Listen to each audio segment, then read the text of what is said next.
laws of motion.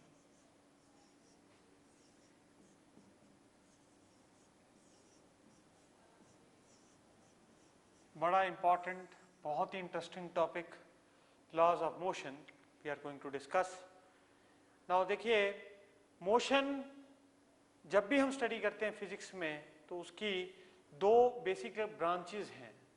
One is kinematics and another is kinetics. Now देखिए, kinematics जो branch है इसमें हम मोशन की स्टडी करते हैं without considering the force, without considering the cause of motion. Motion study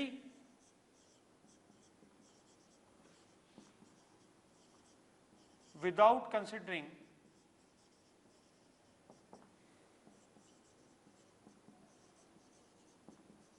the cause of motion.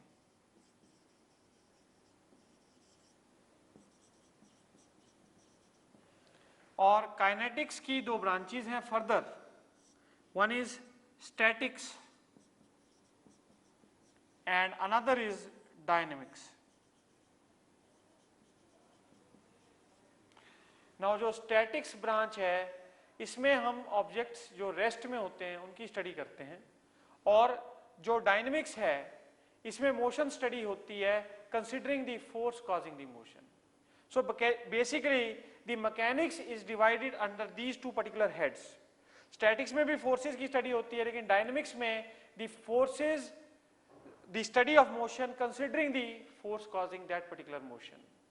Basically अगर kinetics में स्टडी करते हैं मोशन की तो we consider the force that is causing that particular motion, मतलब we study the cause of motion also. So study of motion by considering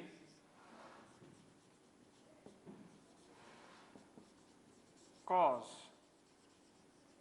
is the study of kinetics. Now, अब जो हम portion पढ़ने जा रहे हैं that is we are into now statics and dynamics. Laws of motion basically deal with the study of motion by considering the force that is causing that particular motion. Now, देखिए, सबसे बड़ी important बात सबसे पहले मैं discuss करूंगा that is inertia.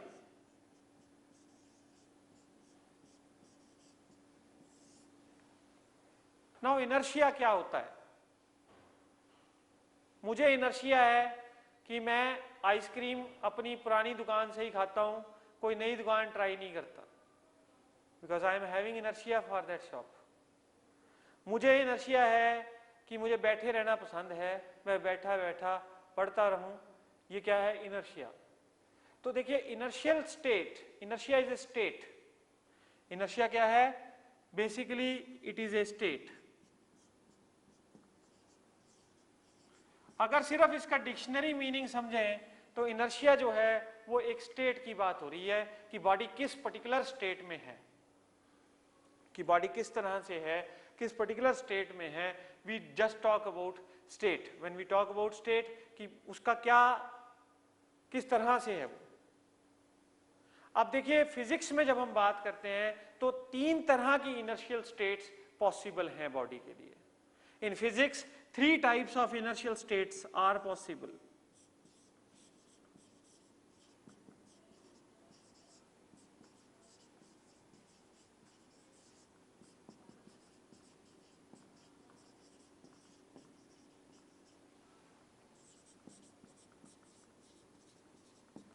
और ये 3 टाइप्स ऑफ स्टेट्स क्या हैं? पहली है स्टेट ऑफ रेस्ट। रेस्ट आप समझते हैं। देखिए, रेस्ट और motion, I have told you earlier कि मोशन और रेस्ट एक रिलेटिव टर्म है। Rest is with certain reference. Rest जो है वो किसी रेफरेंस के साथ में है, यानी कि बॉडी जब रेस्ट पे है तो उसकी पोजीशन चेंज नहीं कर रही विद रिस्पेक्ट टू सराउंडिंग्स। और सेकंड स्टेट है मोशन की। और तीसरी जो स्टेट है दैट इज ऑफ डायरेक्शन।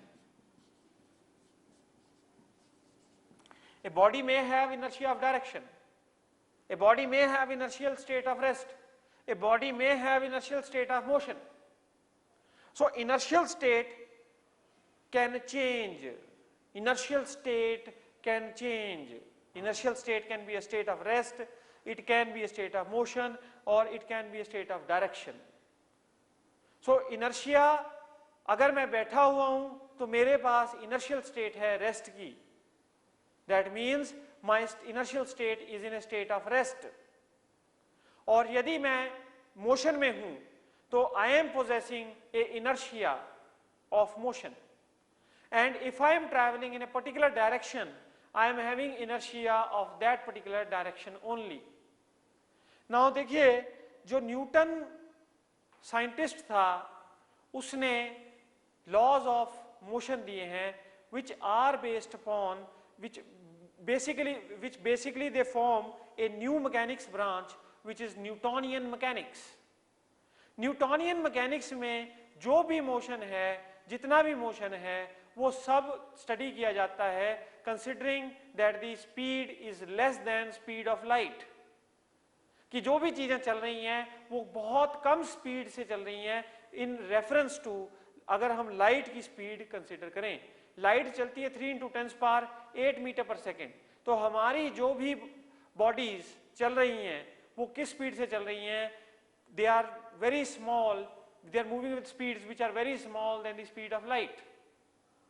ये न्यूटन ने कहा था. और जो मैकेनिक्स न्यूटन ने डिवाइस की थी that fails when the speed is more than speed of light or it is equivalent to speed of light.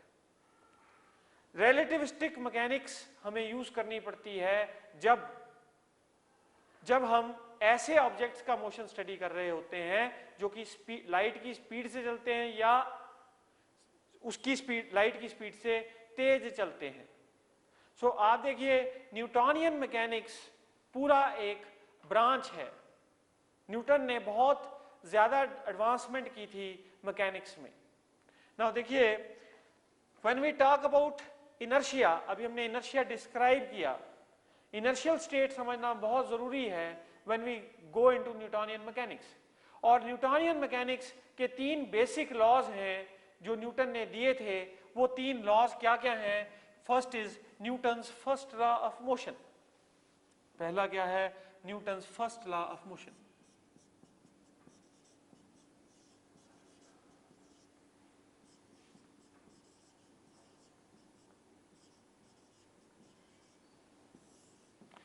Now Newton का पहला लॉ ऑफ इनर्शिया भी है.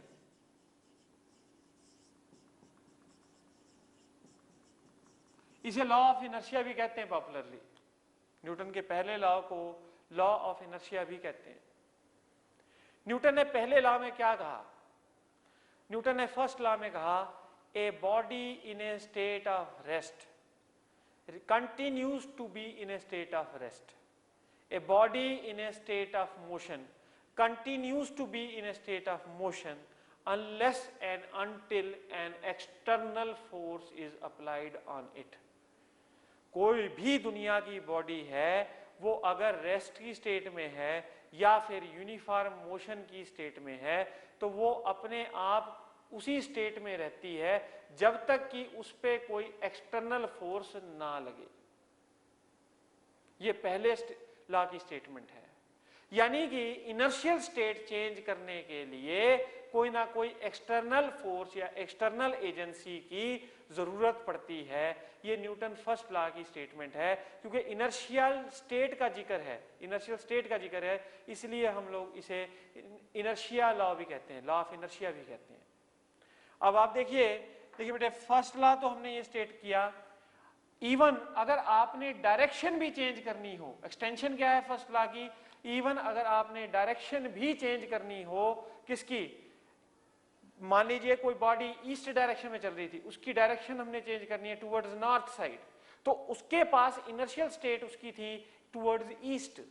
उसको भी अगर आपने चेंज करना है तो भी आपको कोई ना कोई एक्सटर्नल फोर्स, एक्सटर्नल एजेंसी चाहिए. और देखिए, ये जो इनर्शिया के एग्जांपल्स हैं ये हमारी डेली लाइफ में आम तौर पे हम देख सकते हैं. अगर मैं एक बस में बैठा था और बस was initially in a state of rest, तो मैं ये बस में देखिए यहाँ पे ऐसे बैठा हुआ हूँ, ऐसे ही एक आदमी बैठता है और बस जो है वो पहले रेस्ट में थी, तो मेरी पूरी बॉडी के पास कैसी थी, इनर्शियल स्टेट रेस्ट की थी। अब जैसे ही बेटा ड्राइवर जो है एक्सेलरेटर देता है तो बस चलना शुरू हो जाती है, बस एक्सेलरेट करना शुरू करती है, तो क्या होता है, इनर्शियल स्टेट चेंज होती है। मेरे जो पैर थे वो किसके साथ कांटेक्ट में थे, बस के साथ कांटेक्ट में थे, तो वो उनकी स्टेट पहले चेंज हुई। अब लेकिन अकॉर्डिंग टू फर्स्ट लॉ कोई भी चीज अपनी पोजीशन अपनी स्टेट को रिटेन करना चाहती है, जो उसकी इनिशियल स्टेट है उसी में रहना चाहती है जब तक कि कोई एक्सटर्नल फैक्टर उस पर एक्ट ना करे।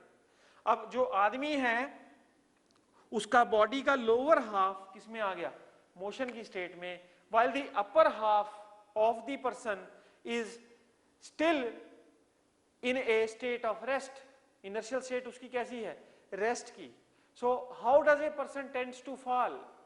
A person tends to fall in the backward direction. अगर एक बस रेस्ट से शुरू करी है तो हमें पीछे की तरफ जर्क क्यों लगता है, क्योंकि जो हमारा लोअर पोर्शन है बॉडी का वो तो मोशन में आ गया, लेकिन जो अपर पोर्शन है वो अभी भी इनिशियल स्टेट ऑफ रेस्ट में है, तो इसलिए हमें जर्क लगता है बैकवर्ड डायरेक्शन में। अब रिवर्सल प्रोसेस भी ले सकते हैं। रिवर्सल प्रोसेस क्या है कि गाड़ी चल रही थी, the vehicle was moving in the forward direction, vehicle forward direction में ही चल रही थी और क्या हुआ, ड्राइवर ने ब्रेक लगा दी। नाउ व्हाट हैपेंस, ड्राइवर ने एकदम से ब्रेक लगा दी, इनर्शियल स्टेट मोशन की ही थी, ड्राइवर ने बेचारे ने एकदम से ब्रेक लगा दी। Now what will happen, the lower part of the body inertial state changes faster than the upper part of the body. जो lower part of the body है, lower half of the body है, वो बस के floor के साथ connected है, और जैसे ही बस, क्योंकि पहले चल रही थी, बस ने ब्रेक लगाई ड्राइवर ने, तो क्या हो गया, lower part state of rest में आ गया, लेकिन अपर पार्ट अभी भी इनर्शियल स्टेट उसकी मोशन की है, तो इसलिए क्या होता है, we tend to fall in the forward direction. अब इट इज आल्सो एडवाइज्ड, ये देखिए दो एग्जांपल्स हैं कि अपनी बॉडी जो है वो अपनी इनर्शियल स्टेट रिटेन करना चाहती है, बॉडी अपनी इनर्शियल स्टेट रिटेन करना चाहती है। मैं एक दफा ऐसे ही पढ़ा रहा था, मुझे किसी ने एक बड़ी अच्छी बात पूछी और मुझे बहुत अच्छी बात लगी, तो मैं आपके साथ शेयर करूंगा। देखिए बेटे, क्या एक फ्लोर है, एक बच्चा कहता है जी मैं इस पे गेंद फेंकता हूं, मैं कभी फेंक दे कि जी अब गेंद की तो इनर्शियल स्टेट मोशन की है,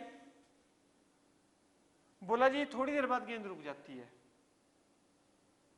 तो वो मोशन में क्यों नहीं रही, कहां एक्सटर्नल फोर्स आई इसमें, यस बेटा इसमें एक एक्सटर्नल फोर्स आई है, वो क्या है, फ्रिक्शन। फ्रिक्शन एक्सटर्नल है, अगर ये फ्रिक्शनलेस फ्लोर होता तो ये गेंद कभी भी रुकती नहीं, हमेशा चलती रहती और यूनिफॉर्म मोशन में रहती। तो इनिशियल स्टेट जब भी चेंज होगी तो you imagine that there is some external agency, without external agency there cannot be a change in the external state, in the inertial state, inertial state में change नहीं हो सकता। अब देखिए ये हमने दो एग्जाम्पल्स करे, एक और खास जो हमने रेगुलर लाइफ में अपनी देखा है कि अगर हम चलती हुई बस से जंप कर जाते हैं तो हमें काफी अच्छी खासी चोट लगती है। आपने देखा होगा बेटे, कभी करा है जंप, हमें चोट लगती है। जब हम चलती हुई बस से छलांग मार जाते हैं ना तो हमें बहुत जोर से चोट लगती है, और ज्यादा जितनी ज्यादा बस तेज चल रही होगी उतनी ही ज्यादा जोर की चोट लगेगी। तो कुछ लोग जो प्रैक्टिस्ड होते हैं वो क्या करते हैं कि जैसे ही जंप मारते हैं तो they start running with the बस, बस के साथ भागना शुरू कर देते हैं। अब ये क्या है, क्या रीजन है कि एक आदमी को चोट लगती है जब वो चलती बस में से जंप करता है। देखिए होता क्या है कि जब बस चल रही थी तो हमारी इनर्शियल स्टेट थी मोशन की, बस के साथ हम भी थे, तो हमारी स्टेट पूरी की पूरी बॉडी मोशन में थी, और बाहर का जो ग्राउंड है वो कैसी स्टेट में है, रेस्ट की स्टेट में है। अब बेटा देखो, बस जो है वो बहुत तेजी से चल रही थी और हमने छलांग मार दी, तो what happens, our total body is in inertial state of motion, और जो फ्लोर है वो रेस्ट की स्टेट में है, हमारा लोअर पार्ट, हमारा मतलब feet, they touch the ground, और उसकी इनर्शियल स्टेट एकदम से चेंज हो जाती है, लेकिन अपर पार्ट की स्टेट इतनी जल्दी चेंज नहीं हो पाती, इसीलिए क्या होता है, we tend to fall in the forward direction. और अगर एक आदमी उल्ट, बस ऐसे जा रही थी, सपोज कीजिए बस वाज मूविंग लाइक दिस, और एक आदमी फ्लोर पे उल्टी साइड पे जंप मारता है, तो उसकी बैकबोन भी फ्रैक्चर हो सकती है। He can get a fracture in the backbone because he will tend to fall in the direction of bus. So देखिए, अगर बस कम स्पीड पे है तो आप अपने आप को सेफगार्ड कर सकते हैं, वो ऐसे कि चलती हुई बस से जंप मारिए लेकिन साथ में बस के दौड़ना शुरू कर दीजिए, you are safe, but don't try this, this is my advice, ठीक है, ये आपको ट्राई नहीं करना चाहिए। तो ये जो है ये फर्स्ट लॉ है, न्यूटन फर्स्ट लॉ। अब इनर्शियल स्टेट ऑफ डायरेक्शन, हमारे में inertial state of direction maintain करने की भी एक टेंडेंसी है। अभी मैंने इनर्शियल स्टेट रेस्ट की बात करी थी, इनर्शियल स्टेट मोशन की बात करी थी, हमारे में एक टेंडेंसी है to maintain our inertial state of direction. आपने आमतौर पे देखा होगा जो पहाड़ों में बसें जाती हैं तो उनमें क्या है कि बहुत ज्यादा टर्न्स आते हैं बसों के, तो पहले हम क्या कर, देखिए अगर हम बैठे थे और मान लीजिए राइट साइड को टर्न आया, तो पहले हमारे पास इनर्शियल स्टेट कैसी थी, स्ट्रेट जाने की, लेकिन जैसे ही राइट टर्न आया क्या हो गया, our inertial direction, state of direction has changed, we were having inertia of this direction only, लेकिन जैसे ही मोड़ आया ऐसे, तो हमारा एकदम से इनर्शियल स्टेट डायरेक्शन का चेंज हुआ, half part of our body will change urgently, immediately, and half part is in earlier inertial state only. तो we tend to fall outwards. तो किसी भी टर्न पे हम outward क्यों गिरते हैं, because our inertial state changes. So ये भी क्या डिपिक्ट करता है, न्यूटन की inertial state, Newton first law के हिसाब से ही है ये, कि न्यूटन का फर्स्ट लॉ कहता है कि अपना बॉडी अपनी इनर्शियल स्टेट मेंटेन करना चाहती है। आप देखिए, ये हमने कुछ एग्जाम्पल्स डिस्कस किए, डिफरेंट एग्जाम्पल्स डिस्कस किए ऑन दी फर्स्ट लॉ, और फर्स्ट लॉ डिस्क्राइब किया मैंने। This is very important. Now we will discuss a new quantity that is called momentum. We will discuss a new quantity which is called momentum.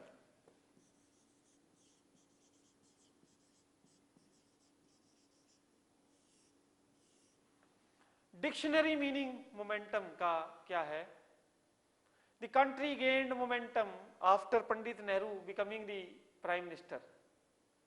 Momentum मतलब उसने pace gain की। अब अगर हम बात करें मोमेंटम की फिजिक्स में, तो momentum is quantity of motion, quantity of motion contained in a body.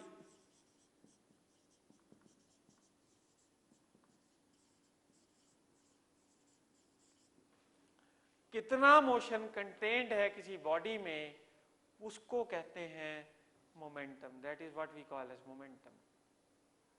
Mathematically देखिए, फिजिक्स में कोई भी चीज इनकम्प्लीट है जब तक हमने उसमें मैथमेटिक्स नहीं लगाया कि ये कितना मोशन कंटेन्ड है किसी पर्टिकुलर बॉडी में, तो जब तक हमने उसको एक्सप्लेन नहीं किया डिटेल में, तो तब तक हम फिजिक्स अनडिस्क्राइब्ड रह जाती है। तो मैथमेटिकली आप मोमेंटम को कैसे रिप्रेजेंट करते हैं, we denoted by P, and P is equal to product of mass and velocity. So momentum is product of mass and velocity. This is linear momentum. ये कैसा मोमेंटम है, लीनियर मोमेंटम, क्योंकि कोई भी ऑब्जेक्ट है उसके पास लीनियर वेलोसिटी होती है, कोई भी ऑब्जेक्ट है उसके पास लीनियर वेलोसिटी होती है। तो मोमेंटम बता सकते हैं वेक्टर क्वांटिटी होगी या scalar, mass scalar quantity, velocity vector quantity. So momentum is product of scalar and vector, so it is a vector only. So p vector is equal to mv vector, p vector is equal to mv vector. So this is linear momentum. अब इसकी unit क्या हो जाएगी, what will be the unit of momentum? this will be mass is in kg and velocity is in meter per second. So momentum की unit क्या हो गई, SI unit becomes kg meter per second.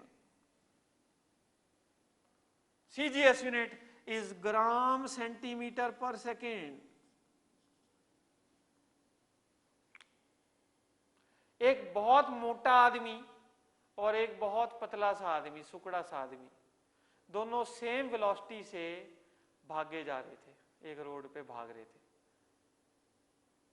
और हुआ ये कि मैं आगे खड़ा हो गया उनके।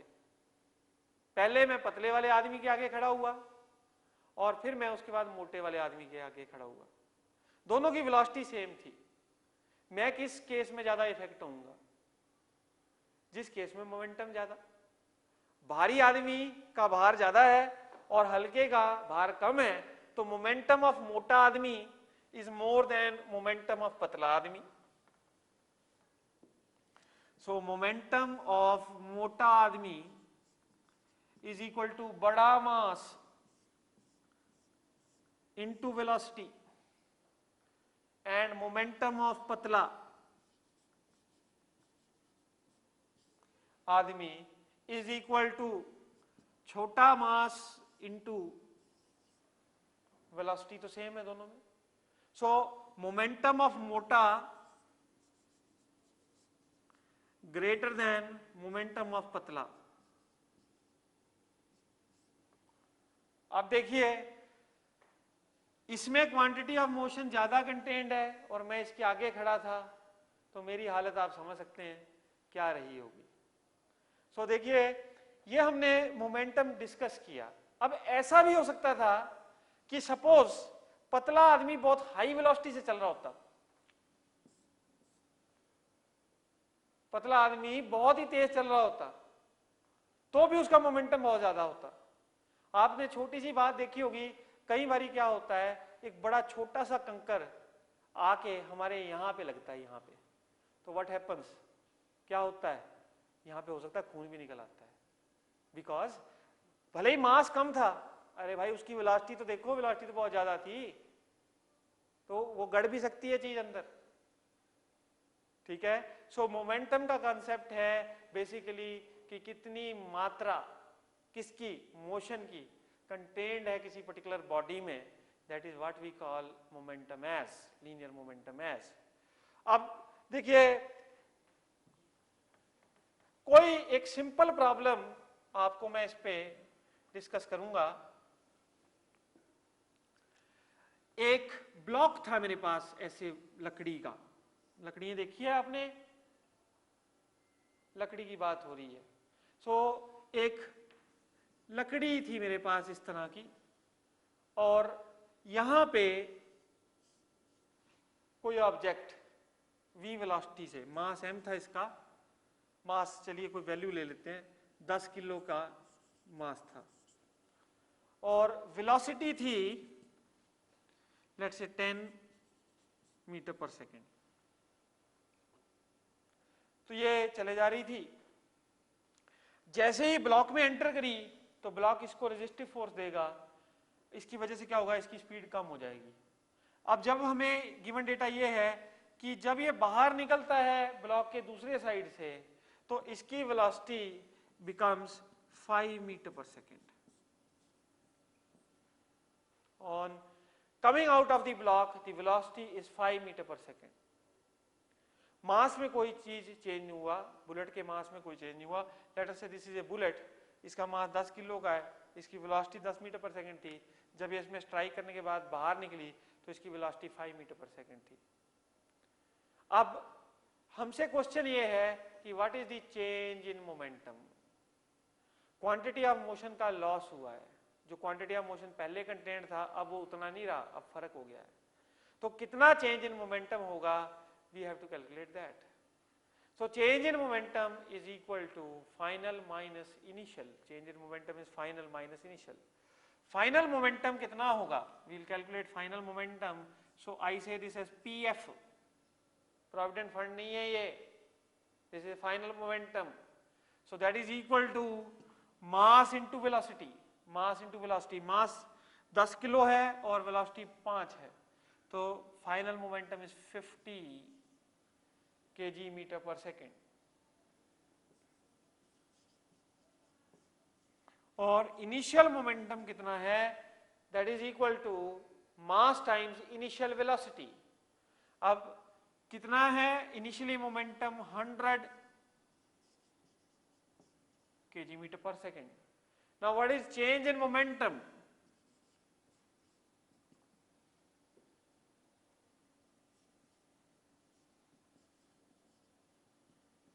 -50 kg meter per second. Now, can momentum change be negative? Yes, momentum change can be negative because momentum is a vector quantity, and vector quantity can have a negative value, it can have a positive value also. So now, जो हमने momentum का concept पढ़ा, उसको हम second law, Newton के second law में apply करेंगे. Now we will be going to discuss the Newton's second law of motion. अब हम न्यूटन का second law of motion discuss करेंगे. So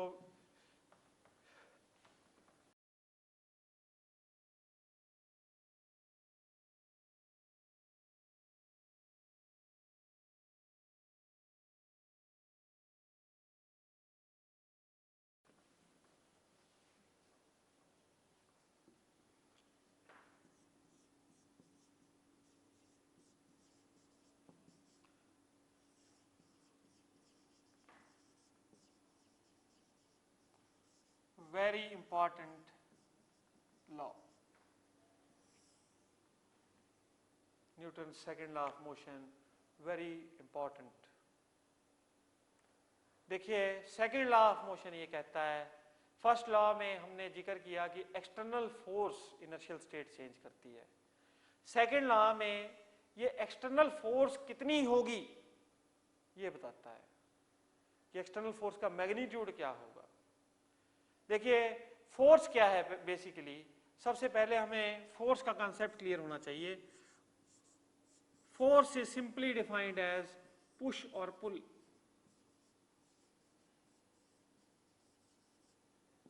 धक्का देना, खींचना, दोनों क्या है, फोर्स, बोथ आर फोर्स। इस फोर्स को मैथमेटिकली डिस्क्राइब किया न्यूटन ने in the second law. Newton ये कहता कि जो एक्सटर्नल फोर्स किसी बॉडी पे लगा रहे हो, that is directly proportional to rate of change of linear momentum.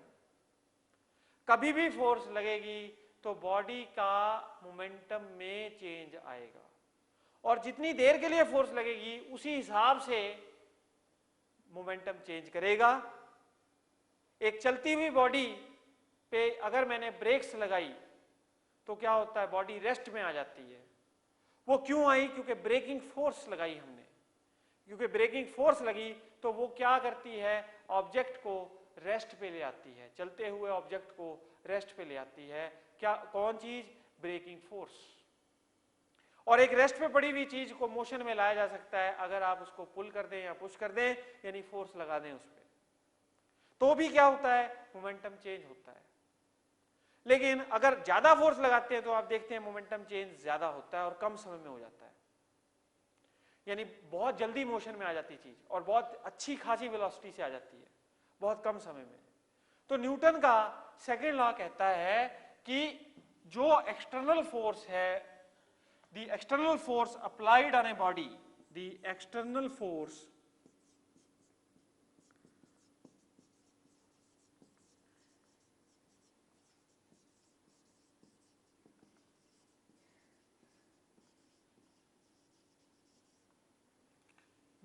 applied on a body is directly proportional to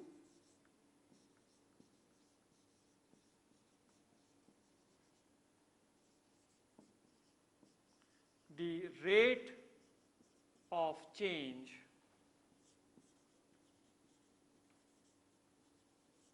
of linear momentum.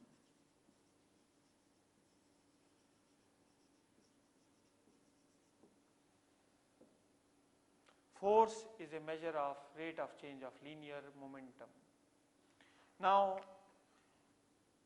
we will discuss mathematically ये फोर्स क्या होगी, क्या मैग्नीट्यूड होगा इसका. We are going to discuss now that. Now उसके लिए देखिए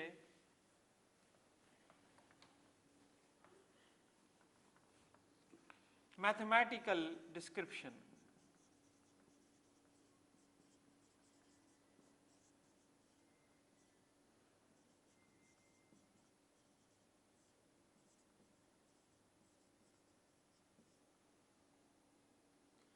The force is proportional to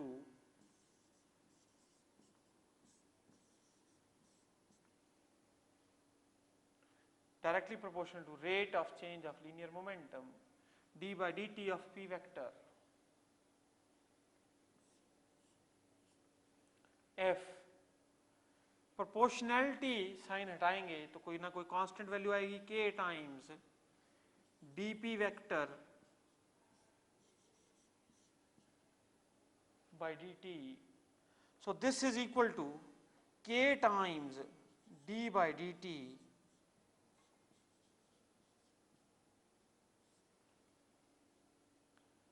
k times d by dt of mv vector. Momentum का वैल्यू डाला है. Linear momentum is mass times velocity, so I just substituted the value.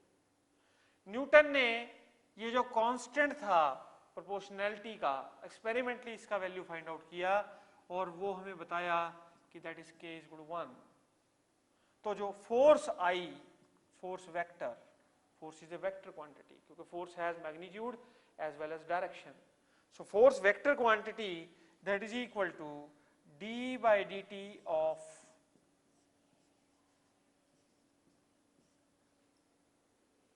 now a system can have variable mass and a system can have variable velocity and simultaneously it can have both. मास भी change कर सकता है. मास changing system क्या होगा? Rocket. Rocket एक मास changing system है. क्यों? क्योंकि शुरुआत में जब हम रॉकेट को फायर करते हैं उस समय उसके पास उसकी बॉडी का मास होता है प्लस उसमें जो फ्यूल होता है उसका मास होता है. लेकिन जैसे जैसे वो ऊपर जाता जाता है उसका मास घटता जाता है. तो ये क्या है? Mass variable system. तो मास वेरिएबल सिस्टम और वेलोसिटी वेरिएबल सिस्टम होना पॉसिबल है. तो अब आप देखिए, अगर मास भी with respect to time change कर रहा है और वेलोसिटी भी with respect to time change कर रही है, so then that means both are changing, so we can have a force because of varying mass also. If both mass and velocity are changing with respect to time, then that means mass is a function of time, velocity is a function of time. So force vector becomes equal to first function as it is derivative of second function plus second function as it is into derivative of first function.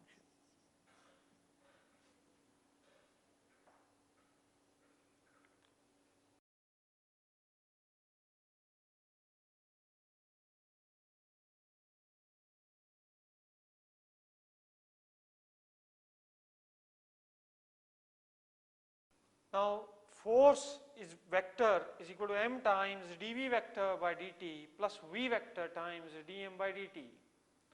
Now ये तब था जब both mass और velocity change कर रहे थे, यानी कि mass and velocity of the particle was varying with respect to time. Now suppose कीजिए ऐसा system है कि जिसमें कि velocity variable नहीं है but mass is varying. तो अगर ऐसा सिस्टम हो जाए तो that in that case the velocity is constant. Suppose कीजिए velocity is constant, v is constant, but m changes with respect to time.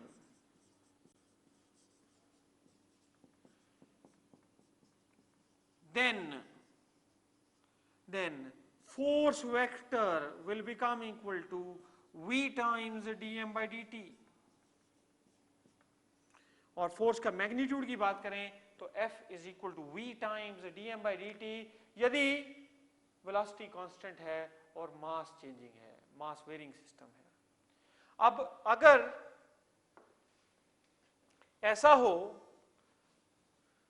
कि मास कांस्टेंट हो, थर्ड केस इज कि यदि मास कांस्टेंट हो, मास फिक्स्ड हो, मास चेंज ना कर रहा हो, नॉन मास वेरिंग सिस्टम हो और वेलोसिटी वेरिएबल सिस्टम हो। For a velocity variable system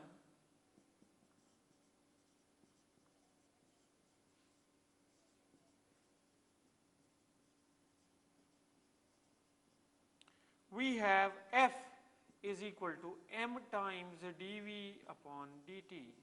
आमतौर से बच्चों we have a velocity variable system, आमतौर पे मास जो है वो वेरी नहीं करता, but we have a velocity variable system, that means the velocity keeps on changing। अब आप देखिए dv by dt is nothing, it is what?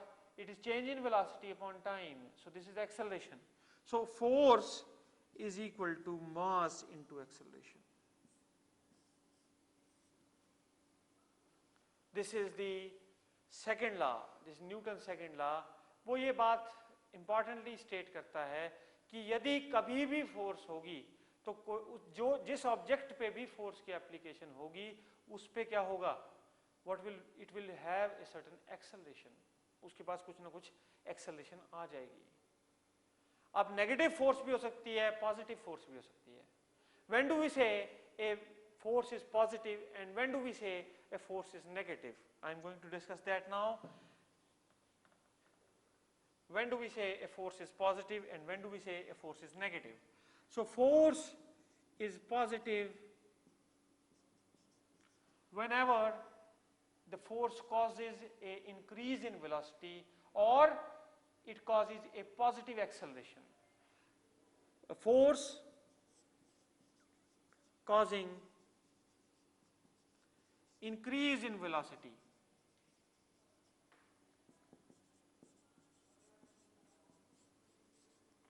or positive acceleration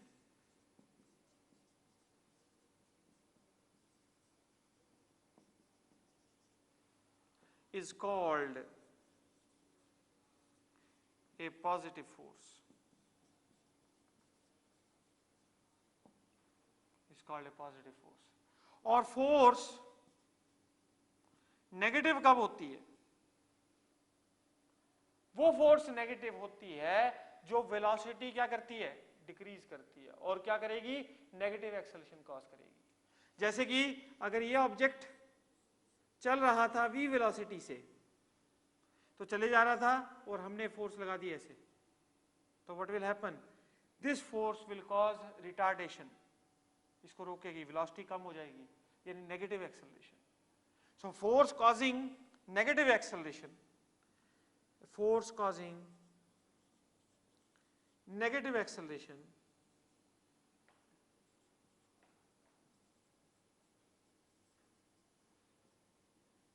is a negative force। ऐसी फोर्स को हम लोग negative force कहते हैं, जो कि रिटार्ड करे, जो कि रोके। नाउ फोर्स की यूनिट्स क्या होंगी? फोर्स हमने डिस्क्राइब कर दिया, फोर्स की यूनिट्स क्या होंगी?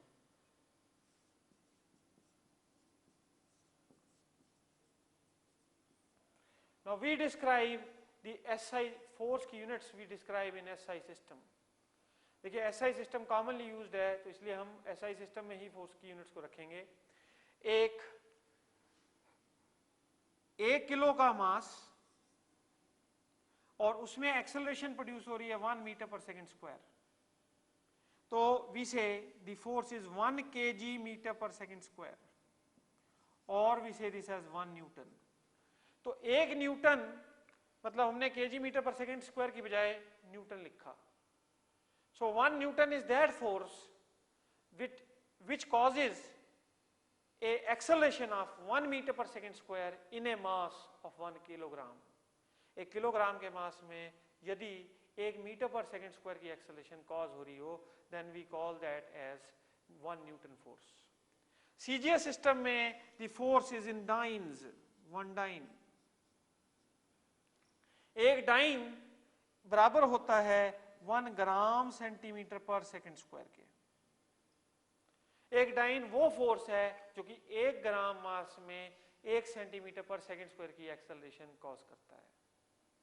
Now these are called absolute units of force. एक absolute unit of force SI system में है और दूसरी absolute unit of force CGS system में है। नाउ एक और यूनिट होती है फोर्स की which is called gravitational units of force.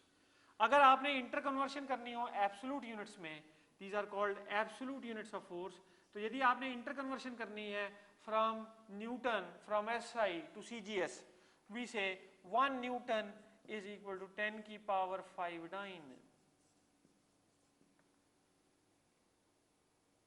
एक न्यूटन 10 की पावर 5 डाइन के बराबर होता है।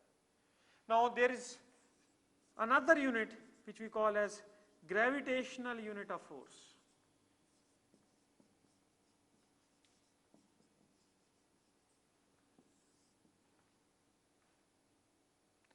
Gravitational units of force is defined as, देखिए MKS सिस्टम में it is the unit of force is kgf, CGS system में gravitational unit of force is gram force GF. अब देखिए केजीएफ यानी किलोग्राम फोर्स किसे कहते हैं? 1 किलोग्राम भार पे, 1 किलोग्राम मास पे जो ग्रेविटी के कारण फोर्स लगती है उसे कहते हैं किलोग्राम फोर्स। 1 किलो भार पे, 1 किलोग्राम मास पे ग्रेविटी के कारण, देखिए हर एक चीज पर acceleration due to gravity g act कर रही है।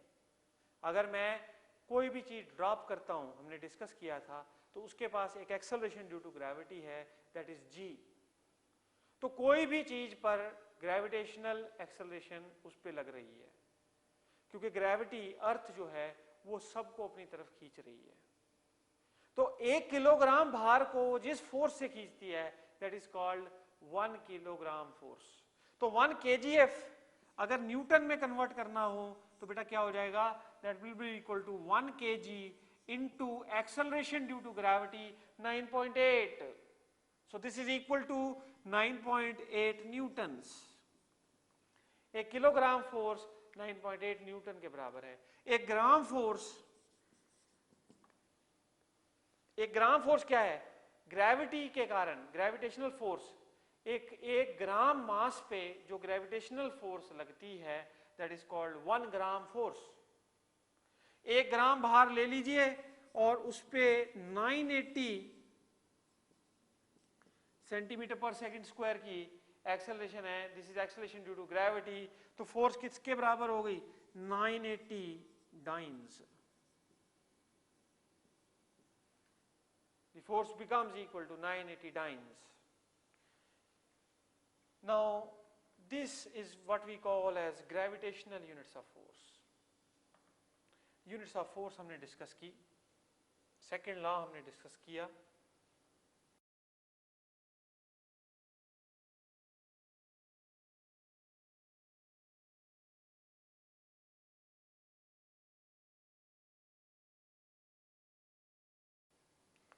अब कंपटीशन में किस तरह के क्वेश्चन सेकेंड लॉ पे बेस्ड जो आते हैं उसको समझने के लिए हमें एक और पर्टिकुलर कॉन्सेप्ट समझना पड़ेगा, that is there are frames of reference.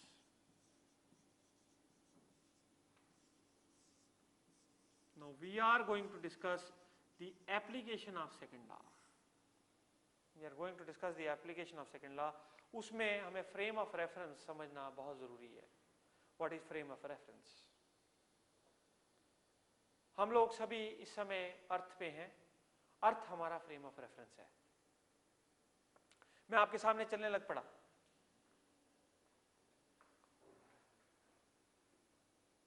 क्या हुआ? आप तो रेस्ट पे थे लेकिन मैं मोशन में आ गया। आपके फ्रेम के रेफरेंस में मैं मोशन में हूं। और हम किस फ्रेम ऑफ रेफरेंस में हैं? We are in the frame of reference that is the earth. अब न्यूटन ने 2 तरह के फ्रेम ऑफ रेफरेंस डिफाइन किए। One is he called as inertial frames of reference.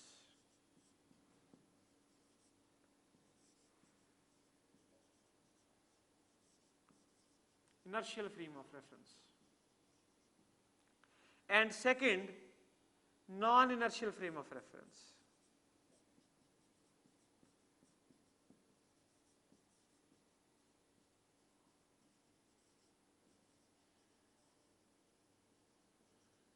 One is inertial frame of reference, second is non-inertial frame of reference.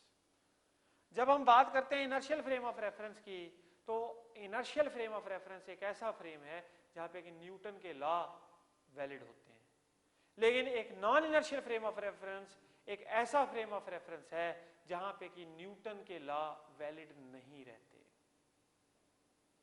अब देखिए ये क्या है, कौन से फ्रेम्स इनर्शियल हैं, कौन से फ्रेम्स नॉन इनर्शियल हैं, ये मैं डिस्कस करूंगा अब डिटेल में। और अगर हमने एक नॉन इनर्शियल फ्रेम को न्यूटन के लॉ लगा के ट्रीट करना हो, न्यूटन के लॉ उसमें वैलिड कराने हो, तो वी कैन हैव अनदर एक इमेजिनरी फोर्स उसमें आ जाती है, उसको हम स्टडी करेंगे। और नॉन इनर्शियल फ्रेम को कैसे ट्रीट किया जा सकता है, inertial frame, we will be studying all this now. Newton ने अर्थ को, हालांकि अर्थ आपको पता है गोल घूम रही है about its own axis, it is rotating about its own axis, but still the speed of rotation of the earth about its axis is not very fast, बहुत स्लो है, बहुत ज्यादा तेज नहीं है। तो न्यूटन ने ऑल रेफरेंसेस के लिए अर्थ को एक inertial frame of reference treat किया, अर्थ को एक inertial frame of reference treat किया है। तो लेकिन प्रैक्टिकली स्पीकिंग, क्योंकि अर्थ के पास कुछ ना कुछ वेलोसिटी है और कुछ ना कुछ उसके पास सेंट्रीपिटल एक्सेलरेशन है, तो इसलिए it can not be treated as a inertial frame of reference. तो न्यूटन से पूछा गया कि भाई इनर्शियल फ्रेम ऑफ रेफरेंस कौन कौन से, किस किस को ट्रीट किया जा सकता है। अभी हम लोग अर्थ पे हैं, तो अर्थ पे जितनी भी चीजें हैं वो सब रेस्ट पे मानी गई हैं, तो अर्थ को एक इनर्शियल फ्रेम ऑफ रेफरेंस माना जा सकता है। एक बस which is at in a state of rest can be treated as a inertial frame of reference. So all frames of reference, all frames of reference which are at rest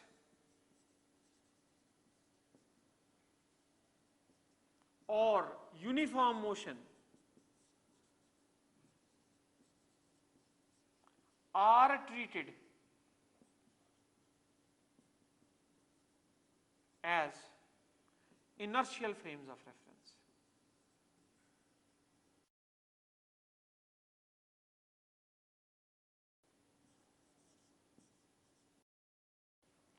All frames of reference which are at rest or uniform motion are treated as inertial frames of reference.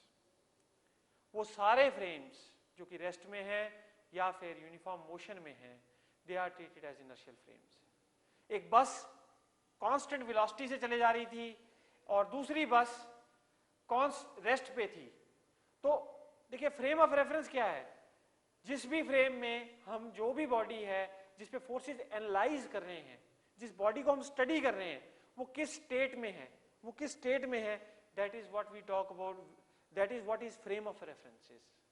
और earth, क्योंकि Newton ने कहा कि it is in a state of rest, so he considered it as inertial frame of reference. एक bus है, उसमें passenger बैठे हैं, so they are in a inertial frame of reference, अगर वो बस रेस्ट में है या वो बस यूनिफॉर्म वेलोसिटी से चल रही है, तो भी वो एक इनर्शियल फ्रेम ऑफ रेफरेंस है। अब non inertial frame of reference कौन से होते हैं? वो इनर्शियल फ्रेम जिसमें इनर्शियल स्टेट चेंज करती है कंटिन्यूसली। देखिए ये वापस फर्स्ट लॉ पे आ गए हम लोग। फर्स्ट लॉ में हमने डिस्कस किया था कि कोई भी चीज इनर्शिया ऑफ यूनिफॉर्म मोशन होता है, इनर्शिया ऑफ रेस्ट होता है, या इनर्शिया ऑफ डायरेक्शन होता है। लेकिन जब हम बात कर रहे हैं फ्रेम्स ऑफ रेफरेंस की, तो वापस देखिए हम उसी फ्रेम में वापस वही चीज डिस्कशन, वापस फर्स्ट लॉ पे आ गए। यदि कोई बस एक्सेलरेट कर रही है एक्सेलरेट मतलब उसकी वेलोसिटी चेंज कर रही है, तो अंदर बैठे हुए पैसेंजर्स की इनर्शियल स्टेट चेंज कर रही है। और कैसे चेंज कर रही है? It is changing continuously. The bus may have had a constant acceleration. तो वो फ्रेम ऑफ रेफरेंस जो कि एक्सेलरेटेड फ्रेम्स हैं, वो फ्रेम ऑफ रेफरेंस जिनकी कंटिन्यूसली वेलोसिटी चेंज कर रही है, they are all called as non inertial frames of reference. तो यहां ब्रैकेट में non inertial frame of reference को लिख देता हूं एक्सेलरेटेड फ्रेम्स ऑफ रेफरेंस।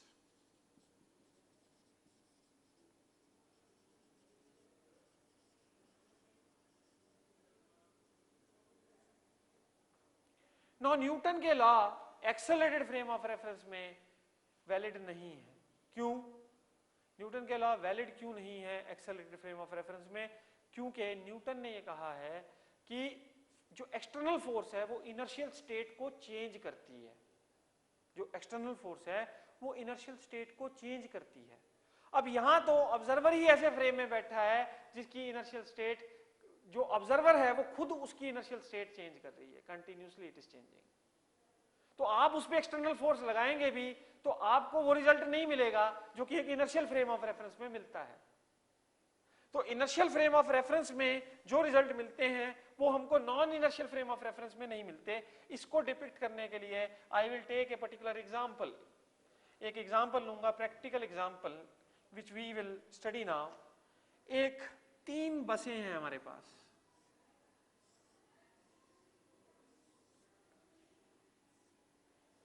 ये 3 सिचुएशंस हैं, rather all the 3 I am taking as buses only, and these are 3 examples.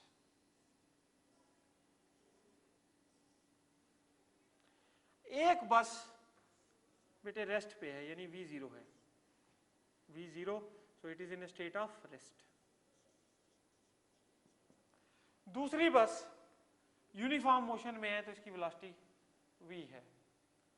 तीसरी बस एक्सेलरेशन में है, तो this is a accelerated frame of reference. अब इसमें भी के पास एक खिलौना है इस तरह से, थोड़ा बड़ा बना देता हूं खिलौना ताकि अच्छा लगे आपको। अब यहां पे भी एक और खिलौना है और तीसरी सिचुएशन में भी एक और खिलौना है। बस आइडेंटिकल है, यानी एक ही कंपनी ने बसें बनाई हैं, टाटा टाटा टाटा। तो तीनों बसें एक ही कंपनी की हैं, तीनों बसों के फ्लोर भी एक जैसे हैं। Floors of the 3 buses are identical.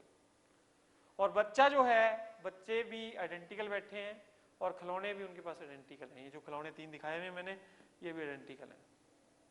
अब क्या होता है, बच्चा क्या करता है, इस खिलौने पे फोर्स लगाता है, इस पे F फोर्स लगाता है फॉरवर्ड डायरेक्शन में, तो खिलौना आगे चल देगा। अब टायरों और जो बस की बॉडी है इसके बीच में फ्रिक्शन है, टायरों और बस की बॉडी के बीच में फ्रिक्शन है, और वो फ्रिक्शन सेम है। फ्रिक्शन क्या करेगी, रोकती है ऑब्जेक्ट को। तो ऑपोजिट डायरेक्शन में, मतलब आपने फोर्स ऐसे लगाई, आपने खिलौने पे फोर्स ऐसे लगाई, तो फ्रिक्शन क्या करती है, रोकती है ऑब्जेक्ट को, और तभी ऑब्जेक्ट थोड़ी देर बाद रुक जाता है, थोड़ी देर बाद रुक जाता है। अब 2 सिचुएशन पहले मैं ले रहा हूं, ये दोनों अकॉर्डिंग टू न्यूटन, ये बसें, ये बस कांस्टेंट वेलोसिटी से चल रही है और ये बस रेस्ट पे है। तो अकॉर्डिंग टू न्यूटन पहले और दूसरे सिचुएशन में, ये मैं पहली और दूसरी सिचुएशन नेम कर रहा हूं, पहली और दूसरी सिचुएशन में जो फ्रेम्स ऑफ रेफरेंस हैं, they are inertial frames of reference. तो पहली और दूसरी सिचुएशन में खिलौना जो है वो इनर्शियल फ्रेम ऑफ रेफरेंस में है, that is in inertial frame of reference. अब क्या हुआ कि जब बच्चे ने फोर्स लगा के इस खिलौने को छोड़ दिया तो व्हाट हैपेंस, ये थोड़ी देर बाद रेस्ट पे आ जाता है, कुछ डिस्टेंस ट्रैवल करेगा अंदर बस के, रेस्ट पे आ जाएगा क्योंकि फ्रिक्शन इसको रोक रही है। सेम फोर्स F उसने लगाई तो बच्चे ने क्या पाया कि भाई डिस्टेंस जो था ट्रैवल हुआ, दैट वाज सेम। बच्चे ने ऐसे F फोर्स लगाई और चाहे बस यूनिफॉर्म वेलोसिटी से चल रही थी, चाहे बस रेस्ट पे थी, तो अगर बेस सेम थे, खिलौने सेम थे, फ्रिक्शन सेम थी, तो इसलिए क्या उसने क्या पाया कि सेम फोर्स की एप्लीकेशन से सेम दूरियों पे जाके खिलौने रुक जाते हैं। ये इनर्शियल फ्रेम ऑफ रेफरेंस की कहानी थी। क्यों? क्योंकि आपने जो फोर्स लगाई उसने एक्सेलरेशन प्रोड्यूस की और जो फ्रिक्शन फोर्स है वो रिटार्ड कर रही है, रिटार्डेशन के कारण ऑब्जेक्ट ने रुक जाना है थोड़ी देर डिस्टेंस ट्रैवल करने के बाद। लेकिन जो थर्ड स्टेट है, जो नॉन इनर्शियल स्टेट है, यानी कि नॉन इनर्शियल यानी एक्सेलरेटेड फ्रेम ऑफ रेफरेंस, इसमें हमारा खिलौना एक एक्सेलरेटेड फ्रेम ऑफ रेफरेंस में है। इस एक्सेलरेटेड फ्रेम ऑफ रेफरेंस में भी बच्चा एफ फोर्स लगा रहा है, बच्चा एफ फोर्स ही लगा रहा है। अब खिलौने की इनर्शियल स्टेट चेंज हो रही है। क्यों? क्योंकि उसका मोशन यूनिफॉर्म नहीं है, वो जिस बॉडी में पड़ा है उसका मोशन यूनिफॉर्म नहीं है, तो उसकी इनर्शियल स्टेट चेंज हो रही है, उसकी वेलोसिटी कंटिन्यूसली चेंज हो रही है, इनर्शियल स्टेट चेंज हो रही है। तो यदि इस पे उसने धक्का लगाया तो उसने क्या पाया कि ये खिलौना कम डिस्टेंस ट्रैवल होने के बाद रुक गया। मान लीजिए वो डिस्टेंस था एस डैश। सो हमने ऑब्जर्व किया, ये ऑब्जर्वेशन ली कि भाई जो डिस्टेंस एस डैश था that is less than S, यानी कि डिस्टेंस ट्रैवल्ड बाय द खिलौना in the accelerated frame of reference is less than the distance traveled by the same खिलौना in the non-accelerated frames, in the inertial frames, in the inertial frames. So s dash is less than s. ये क्या हुआ? इस motion को हम कैसे analyse करें, इस पर्टिकुलर स्टेट को हम कैसे एनालाइज करें? देखिए, इस पर्टिकुलर स्टेट के एनालिसिस के लिए हमें डिस्कस करना पड़ेगा सूडो फोर्स को। What we need to discuss is pseudo force.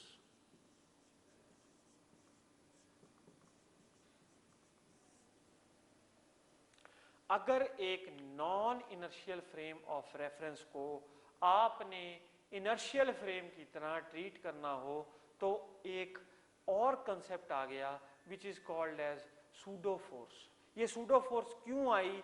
क्योंकि ऑब्जेक्ट की इनर्शियल फोर्स खुद ब खुद चेंज हो रही है, जिस फ्रेम के कारण चेंज हो रही है।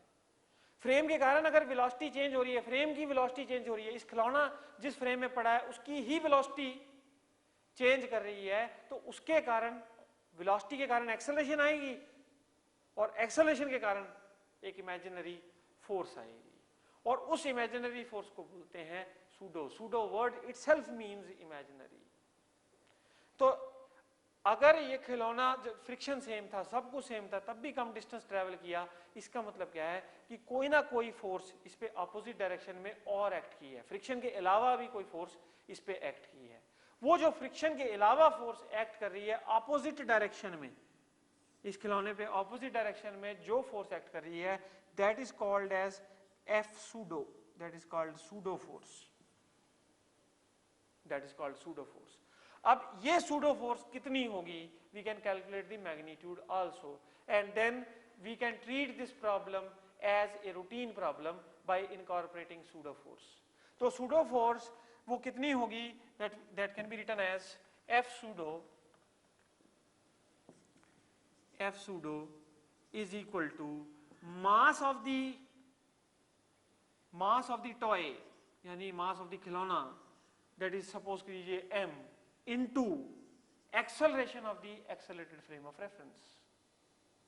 तो सीधी बात, अगर object accelerated frame of reference में है तो उस पे एक ऑपोजिट डायरेक्शन में फोर्स लगेगी और उस फोर्स को कहा जाता है pseudo force and that force is equal to mass into acceleration. Mass of the object जो कि non inertial frame of reference में पड़ा है into acceleration of the frame of reference in which the object is lying. Now this is what is pseudo force.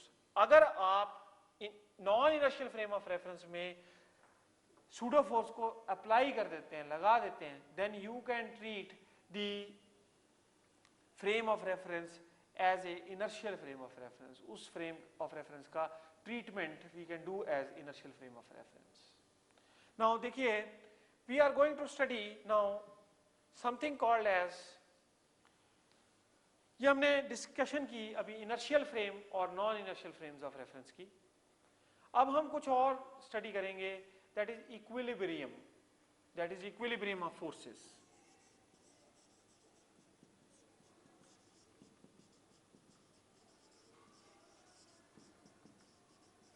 Now what is equilibrium of forces?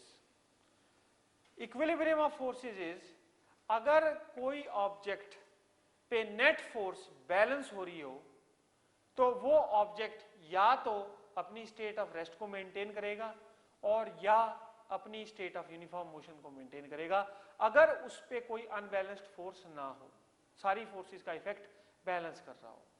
Suppose I have one point like this, ये कोई point है मेरे पास, इस पे एक force F1 ऐसे act कर रही है, दूसरी फोर्स F2 ऐसे एक्ट कर रही है और तीसरी फोर्स F3 ऐसे एक्ट कर रही है.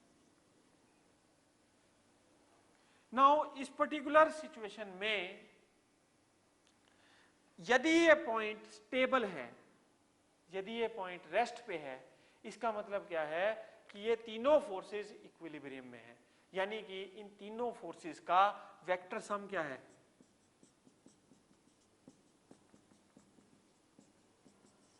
0.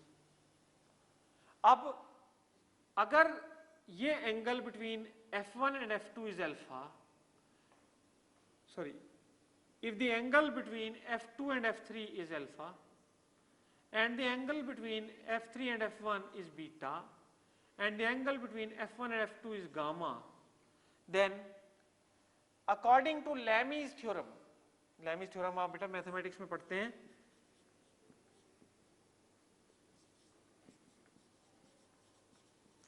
then according to Lami's theorem F1 upon sine of alpha is equal to F2 upon sine of beta is equal to F3 upon sine of gamma.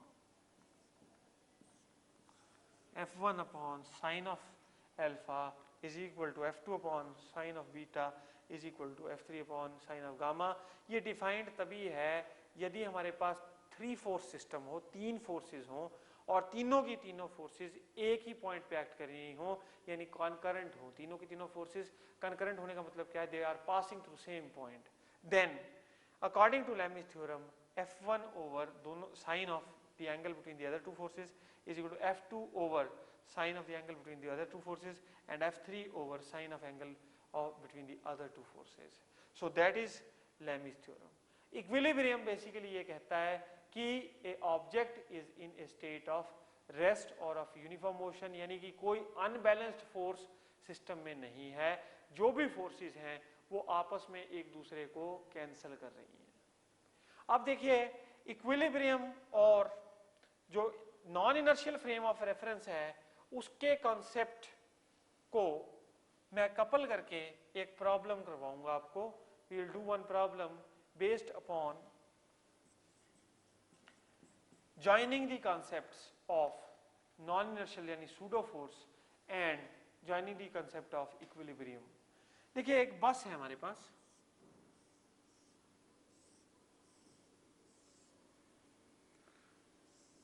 और ये a एक्सेलरेशन से चले जा रही है और इसकी सीलिंग पे एक पेंडुलम लटका हुआ है. There is a pendulum hanging on the ceiling. बस चले जा रही है तो आपको पता है कि ये पेंडुलम इस स्टेट में नहीं रहेगा, वर्टिकल स्टेट में नहीं रहेगा. अगर तो बस रेस्ट पे होती है, यूनिफॉर्म मोशन में होती, तो ये पेंडुलम वर्टिकल स्टेट में ही रहता, इसी तरह ही रहता. लेकिन अब क्या होगा, it will slightly have an angle like this, मतलब कुछ इस तरह से ये पीछे चला जाएगा और इस तरह का कुछ एंगल बनाएगा. Now the mass of the body, mass of the bob is m. now suppose कीजिए हमसे ये पूछा जाए कि ये वर्टिकल के साथ ये पेंडुलम कितना एंगल बनाएगा. पेंडुलम का मास दे रखा है, बस की एक्सेलरेशन दे रखी है, पेंडुलम टंगा हुआ है सीलिंग के साथ और हमसे वो पूछता है कि ये पेंडुलम एंगल कितना बनाएगा विद दी वर्टिकल, तो वर्टिकल के साथ कितना एंगल बनाएगा. We want to calculate this. इसको हम बड़ी इजीली कैलकुलेट कर सकते हैं. देखिए कैसे, जो ये वाली स्टेट है, जब पेंडुलम ऐसा है तिरछा, मैं इसको इनलार्ज करके यहाँ पे दिखा रहा हूँ, इस पे आप फोर्सेस एनालाइज कीजिए, क्योंकि इस समय ये किस स्टेट में है, इनर्शियल स्टेट में है। तो weight mg is acting like this. Suppose कीजिए जो एंगल आप निकालना चाहते हैं वो एंगल है थीटा, ये थीटा आप निकालना चाहते हैं, और वेट mg ऐसे एक्ट कर रहा है क्योंकि धागा खींचा हुआ है, तो धागे में क्या आएगी, tension force is in a state of rest. अब tension T will be acting in the upward direction.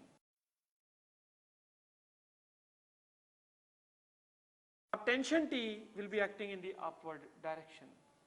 और बस हॉरिजॉन्टली मूव कर रही है विद एक्सेलरेशन A, तो इस पेंडुलम पे एक सूडो फोर्स भी लगेगी like this, that is ma.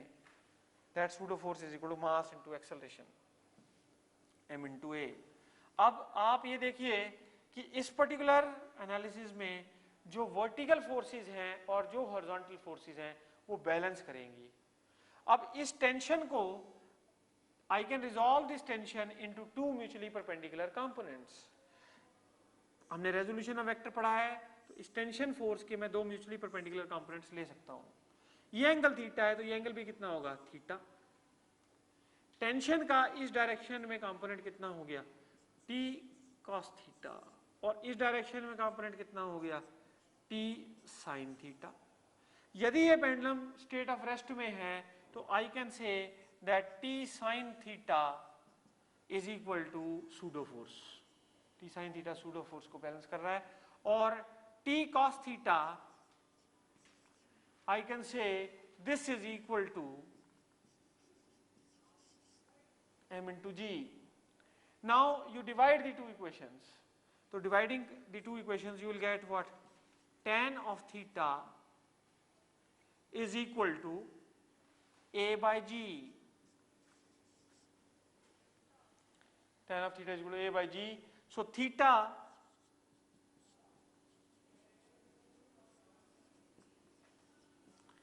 यानी कि the pendulum will be inclined at this angle tan inverse of a by g. इस पर्टिकुलर एंगल पे पेंडुलम इंक्लाइन हो जाएगा यदि वो एक एक्सेलरेटेड फ्रेम ऑफ रेफरेंस में है। अब same question could have been asked in another way. कैसे? अगर यही बस कांस्टेंट वेलोसिटी से चल रही होती, suppose the bus was moving with constant velocity v, तो पेंडुलम उस समय क्या होता, पेंडुलम का what angle it would have made with the vertical. देखिए बच्चों, इस समय क्या है कि कोई सूडो फोर्स नहीं लगेगी, तो पेंडुलम इसी स्टेट में रहेगा। क्यों? क्योंकि पेंडुलम का भार एक्ट कर रहा है नीचे mg और धागे में tension T in the upward direction, so T is balancing the weight mg, so T is equal to mg।